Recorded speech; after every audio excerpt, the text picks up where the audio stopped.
Today I'm going to show you guys how to cut a traditional roof system, show you how I calculate rafter lengths, what those numbers mean, how we achieve them, and more. We're going to talk about overhang lengths, talk about some standard practices for us. Along with that, we're going to talk about the hardware used to build it all. If you get stuck at all, down in the description, everything that we do in this video you'll find there. We've got some prep work to do. Let me set this station up here. We'll get into this.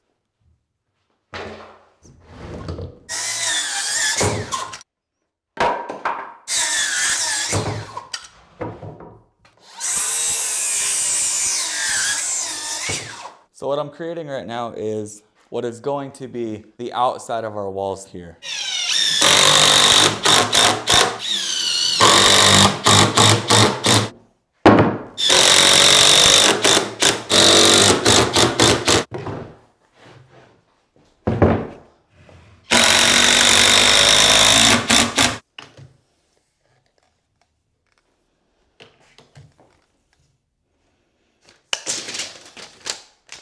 Before we get into this video, I want to explain what crowning is, because we crown our studs, we crown our top plates, our ridge, our rafters, everything. When we find the crown in material, we're going to sight down the very top here along this edge and find the side that has a hump in it. So this has a pretty good crown to it here. This is more than likely going to be it. We'll flip it over and check this side.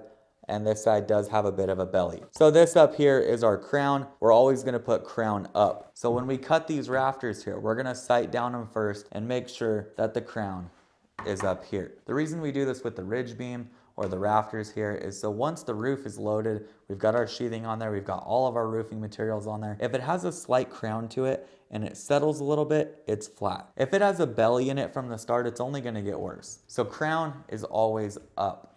Ridge beam as well. We always crown the ridge beam so it's got a little bit of a hump in it. I'd rather that settle back down than start making a canoe. So regardless of what it is you're building, crown your rafters up, crown your ridge beam up. All you have to do is sight down it and see the hump in the material. There's a good chance that the first roof that you cut with the stuff we talked about today might not be perfect. And in business, it's the same exact way. You're gonna learn a lot over the years, but unfortunately, those learning lessons typically come at a cost. I've lost thousands and tens of thousands of dollars doing different things throughout the years, and I've slowly figured out a way to protect ourselves as much as we possibly can. I had one project where we racked up $15,000 to $20,000 in change orders, but never got anything signed, and at the end of it, they basically told me to kick rocks. I had no ground to stand on, and their contract stated that changes made during the framing phase were to be included. Nowadays with change orders, we have a full separate sheet that they sign before any work gets done. We use a construction management software called Houzz Pro that allows us to keep track of a project from start to finish. If changes come up along the way, we fill out a change order doc,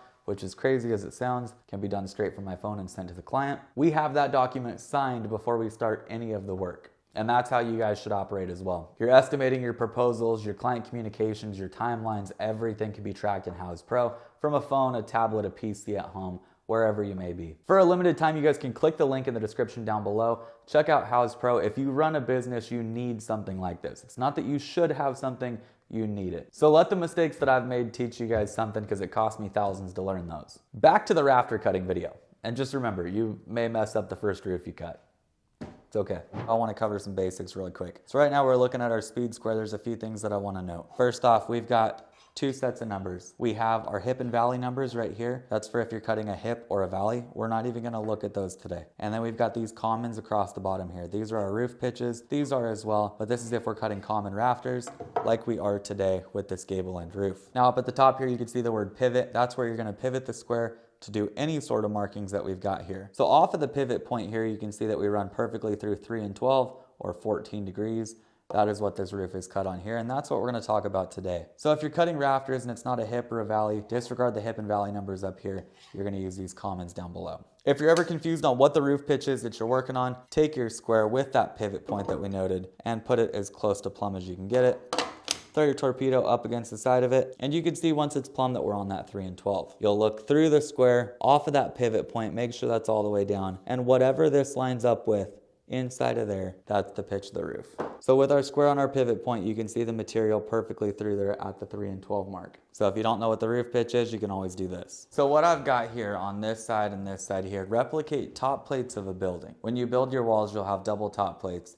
And what we're going to be doing is stacking rafters on top of those. Now, how do you figure out the top cut? How do you figure out the bottom cut? How do you figure out the overall length? That's what we're going to get into today. There's a few things that you're going to need in order to do this. You're going to need a tape measure, speed square. I have the crescent here, and a saw, whatever saw you may want to use. Make sure that you're careful. Make sure you don't pin your guard. Let's get into this. So what we've got here so far is 2 plates going from here all the way over to here. We're gonna put numbers up on the screen as we go to make it a little bit easier for you guys to understand as well. When we're calculating rafters, imagine this roof coming from here, down both sides and shooting out the sides.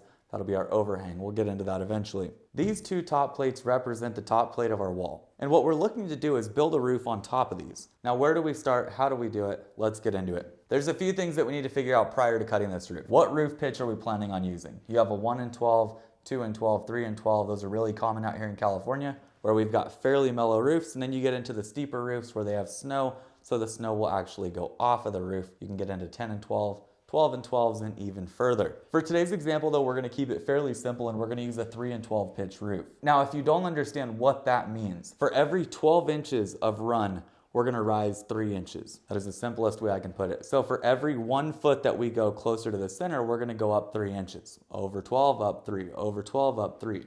That's our rise and our run. We need to figure out what our overall is from here to here, outside to outside, over.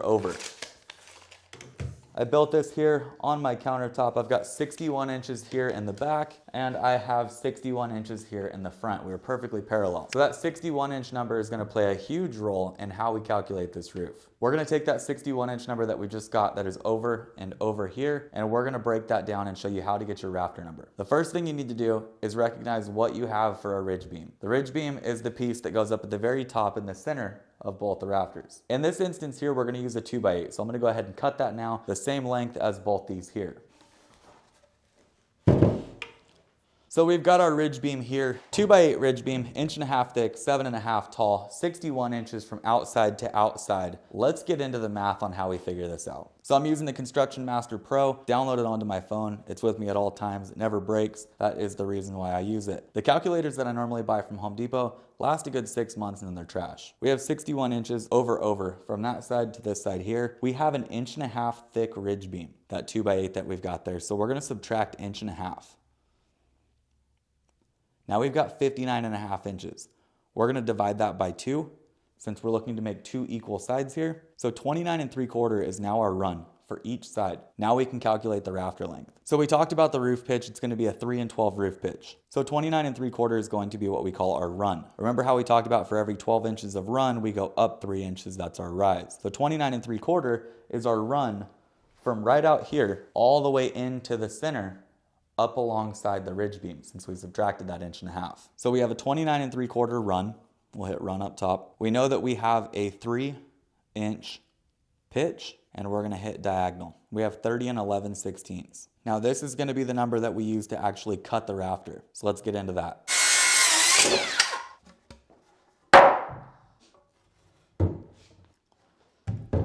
So we're looking to make a roof that looks a little something like this here. We calculated that number from here to here. Let me show you guys what you actually do with that number in order to cut the rafter properly so that it fits. The first thing that we need to do is mark out what we call our head cut. Our head cut is what's going to go up against the ridge beam at the very top. So a head cut is going to be on the same pitch of the roof itself. So in this case, we have a 3 and 12 or 14 degrees. This line here is going to be that 3 and 12. So we're going to go ahead and cut that on both sides, and I'll show you guys how that fits.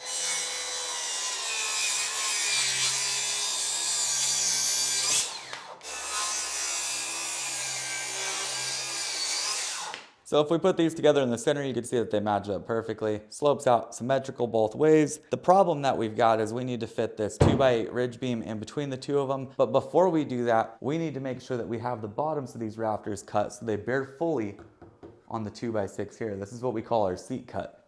Now that 30 and 11/16 we got, we're going to mark that on our rafter here. So we've got our head cut, which matches the roof pitch that we're putting up, which is a 3 and 12 or 14 degrees. Anytime you're cutting angles in construction, you have what we call a long point or a short point. This down here is the short point because, well, the board is shorter than the top, which is longer. So we're hooking our long point up here, and we're going to pull out to that 30 and 11/16 number, which is right here. Now you're not going to square that down. What you're going to do is pull the same exact way that you did with your head cut on that 3 and 12. And you're going to mark that. So now this is marked on a 3 and 12. And if we put this up, that's gonna be to the very outside of your plates. So now let's show you how to get the rest of it. We need to make sure that we have full bearing, meaning that from the start of the seat cut to the end of it is 5.5 inches so that it rests fully on this 2x6 wall. The way that we're gonna achieve that is quite simple. Now there's a million ways to do what we're about to do, but we wanna make sure that we have full bearing all the way across the bottom here. In order to do so, easiest way, just pull 5.5 inches out. You can see I've got it marked right there. We're gonna take our square here, we're gonna line up the back side with this side here, and we're gonna plane out to where that line is. And we're just gonna go ahead and mark that. So now this little piece down here is gonna come out, and we're gonna have full 5.5 inches of bearing to sit on top of that plate from here all the way over to here. I showed you guys pulling a tape measure from here to where it planes out over here, then setting your square so that it planed here, and then marking across the bottom. That's an easy way to do it. When it comes to marking out your seat cut, what you're going to do is take your framing square right here and line it up with the line that you've got, your 3 and 12 on the outside. You're gonna take and slide that down until 5.5 here, planes perfectly with the outside of the material. You're gonna take and mark that line. So that's now your seat cut. If you had a 2x4 wall that this was landing on, you would wanna be at the 3.5 mark here. You would take this down even further, and you would make sure that it planes here. So this is what a 2x4 wall would look like. This is what a 2x6 up here looks like.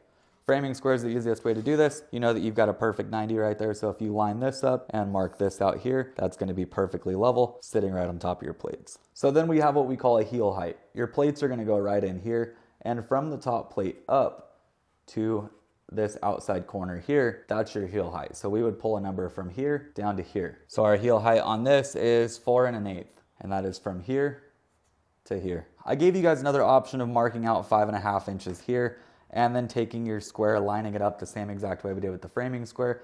Either way works. The framing square is a little bit more accurate, but if you don't have one, you can pull from here 5.5 or 3.5 inches over. So we know that this is for a 2x6 wall, and this is for a 2x4. Let's cut these out.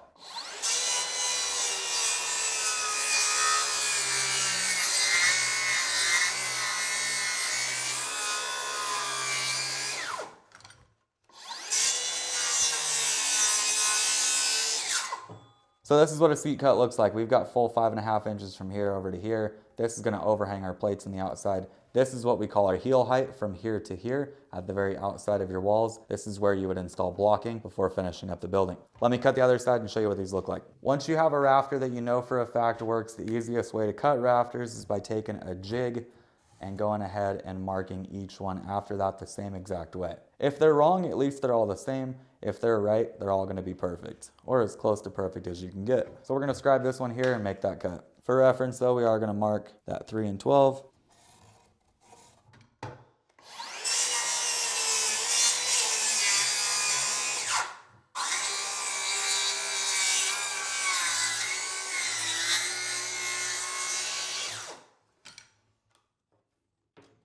Five and a half inches. Let's put both these up, see what they look like.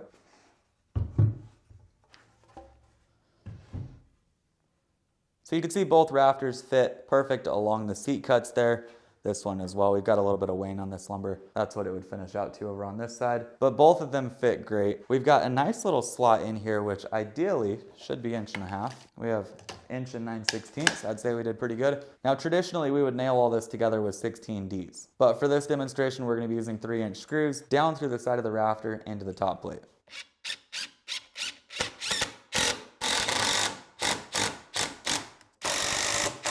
Now we're not quite done with this lesson yet. We're gonna put this up here, but I wanna talk with you guys a little bit more about how to calculate other roof pitches and what that looks like. When you put the rafters up to the ridge beam, you wanna make sure that the edge here planes on both sides perfectly good. The sheathing is gonna come up and it'll sit a little high here in the middle of the ridge. So we're gonna make sure both sides are planed well, and we're gonna go ahead and screw these in. That plane's perfect on this side. And perfect on that side there. So we've got a rafter, a ridge beam that's set, everything's fastened together. Looks great. Everything's right. We've got screws going down from the rafters into the ridge beam here, but let's recap on how we got here because it took a single calculation with a gable end roof like this to get us to this point. We took the overall number from outside of plate to outside of plate. We subtracted the ridge beam here, that 1.5 inch thickness of the 2x8. We then divided that number that we got by 2 to split it up into 2 equal sides. Most gable end roofs are going to be symmetrical from side to side, meaning they'll look identical. We took the number that we got and input that into our calculator as our run because from this outside corner to the side of the ridge beam here, that is our run. We then put in the 3 and 12 pitch and hit that diagonal button. That's going to give us this number from up at the top here all the way down to here. We marked that at 3 and 12. We made sure that we have 5.5 inches of bearing right there. Once I had the first rafter cut, I used that as a pattern to mark out this one over here. Anytime you're building a roof system and you have multiple pieces, repetition, anything more than 3 or 4 pieces, build a jig for it. Find the straightest, nicest piece of lumber you can, cut your first rafter out of that and make sure it fits like a glove. We typically write pattern on ours to where we can reuse it over and over again, and we'll mark out a whole entire roof system with one rafter. So we're doing the calculation once, and from there, we're marking and cutting over and over again. So I took this one, scribed it onto this one, made that cut, put both of them up here. The ridge beam fit like a glove. These planed out to the top perfectly well. We have a 3 and 12 pitch, a 3 and 12 pitch. I showed you guys how to put it into your calculator and calculate a 3 and 12 pitch. Let me show you just how easy it is and what steps you need to change in the case you want a 4 or a 5 or maybe a 6 and 12 pitch. It doesn't matter what pitch you're building, the input to the calculator is still the same. And in the description down below, you can find a full layout, a breakdown of what you need to input to get the results that we got today. So we had a 29 3/4 inch run. We're gonna hit run up top. Anything you wanna input. If it was a 12-inch pitch, you could hit diagonal. Now, 42 1/16. That would be from the outside of your cut here, your seat cut, to the ridge up here. Now, 12 and 12 is a lot steeper than the 3 and 12 we've got here. So we're 42 1/16 with a 12 and 12 roof pitch, and we're 30 11/16 with a 3 and 12 roof pitch. So you can see that as you get steeper with the roof pitches, the material is obviously going higher up in the air for a steeper pitch. It's going to be longer. So that's where 42 1/16 is. Obviously, we'd be building a 12 and 12 roof pitch. A 12 and 12 roof pitch is this angle right here, 45 degrees. So it's a pretty steep roof pitch. So the mellower the pitch, the shorter the rafter. The steeper the pitch, the longer the rafter. Obviously, you're going higher up into the air. The ridge beam would be up here. Your rafter would need to come all the way down. Let's show you guys a few more. Regardless of what the roof pitch is, same exact rules apply. Once again, we got that 29 3/4 inch run. Anything you want to input, it could be a 5 and 12, 5-inch pitch. We're gonna hit diagonal. We have 32 1/4. Now let's give you another example with, say, a different run. Instead of having 61 inches over, let's say you're building a shed and it's 8 foot over, 96 inches. Follow along and let's see if you can keep up. We're gonna calculate the rafter as if this was 8 foot wide, 96 inches over. Same thing applies, we're gonna have a 2x8 for our ridge. We have 96 inches over. We're gonna subtract that 1.5 inches, that's for our ridge. That leaves us with 94.5. We're gonna take that and divide it by 2 because we have 2 symmetrical sides. We have 47 1/4. Let's say this is a 3 and 12 roof pitch as well. 47 1/4 is gonna be our run from the plates to the ridge beam, and we're going to calculate that 3-inch pitch. We're just going to hit diagonal, 48 11/16. Now that number that we just calculated would be from here to here. So you'd do the head cut up here, 3 and 12. You would then hook this, that 48 11/16 number you'd pull down. You'd put 3 and 12 on there.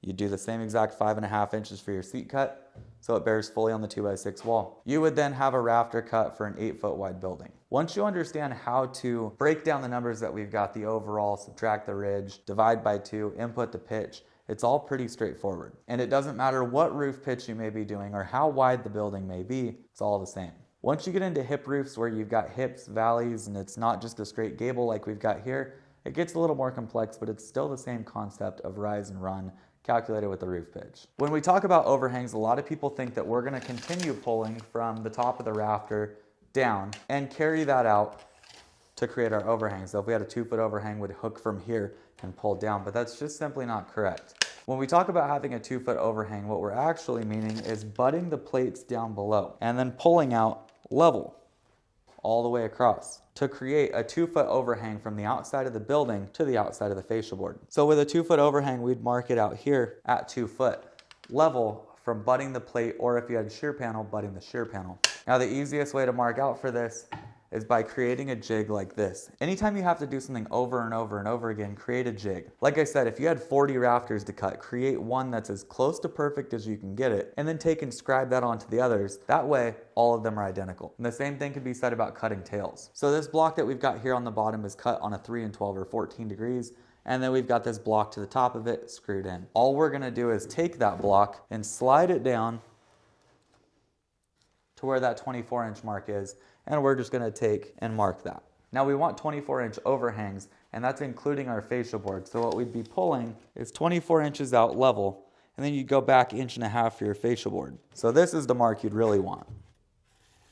Now, whatever your tails do, your fascia is going to look exactly the same. So if your tails are going like this, your fascia board is going to as well. The easiest way to make sure to have a laser straight fascia board from end to end is by marking the first and the last rafter. Whether that's 10 rafters or 100, you're going to take and pull that 2 foot, subtract that 1.5 inches for your fascia board, and you're going to mark out the top of it here. You can set a nail here.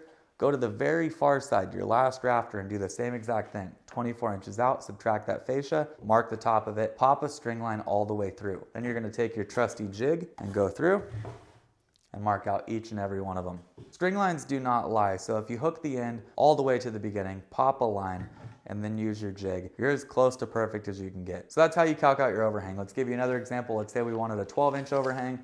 We're gonna butt that plate. We're gonna go as close to level as we can get it, just with our eye. We have 1 foot there. We're going to go back to 10.5. We're going to take our jig here, set it right on top, move it over so we can see it there. So you would cut there, and your fascia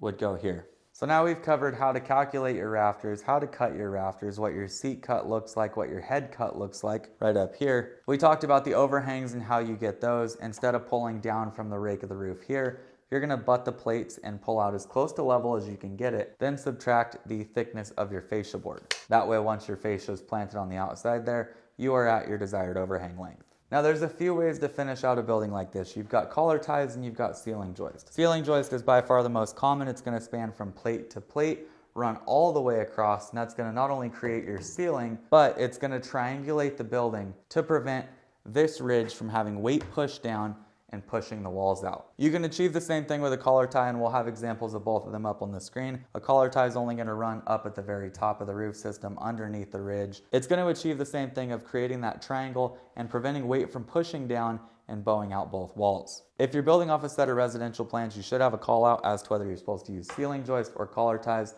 They'll give you details on either one. And if it's just something for personal, collar ties work perfect. So as with anything in construction, there's a few different methods for everything. Let's talk about the hardware that we're going to be using. H1s are the most common. These are hurricane ties. We use these on every single truss, every single rafter here in the state of California. And what those are going to do, you're going to nail into here and tie the top plates into the rafter. These are mainly used for uplift. They're going to prevent the roof from ripping completely off the top. Let's say you didn't want to use those. An alternative that we can typically do is an A35, and that's going to fasten directly to the side of the rafter down to the top plate, and it's going to make that same connection. You would have one of these on every single rafter the same way that you'd have the H1s. So once we get up here, tying the rafter to the ridge, A35s up against the side has been the easiest call out that I've seen over the years. But not every engineer is going to let that fly. In the description down below, you're going to find a list of hardware from Simpson Strong Tie for this direct application here. We've had concealed hardware where you can't see anything whatsoever, skewed hangers that follow the pitch of the roof here, along with a few others. Nowadays we use a lot of hardware, but the old school connection would be to have a pressure block. You'd have rafter here, rafter out here, block that fit perfectly in between them. You would nail this block into the ridge beam, making that connection there. And then you would go through and nail the backside of the rafter into your pressure block. Pressure blocking like that isn't called out on plans too often because nowadays, just about everything has hardware. But that's a few examples of how you can finish that up. We've covered a lot in this video. Down in the pinned comment, we have timestamps where you can go back through and watch any part that we went over. From the initial calculations to the overhangs, whatever it may be, you can find everything down below. If you guys have any questions whatsoever, feel free to drop a comment down below. If you have a building that you know the overall and you need to figure out what your rafter length's going to be, feel free to drop it down there as well. I'd be happy to help you out. These roofs are by far the easiest to cut, and once you know that calculation, it's like riding a bike. You never forget it. But thank you guys for watching today's video. Next, we're going to be talking about how to cut stairs, calculations behind that, and more. See you guys next time.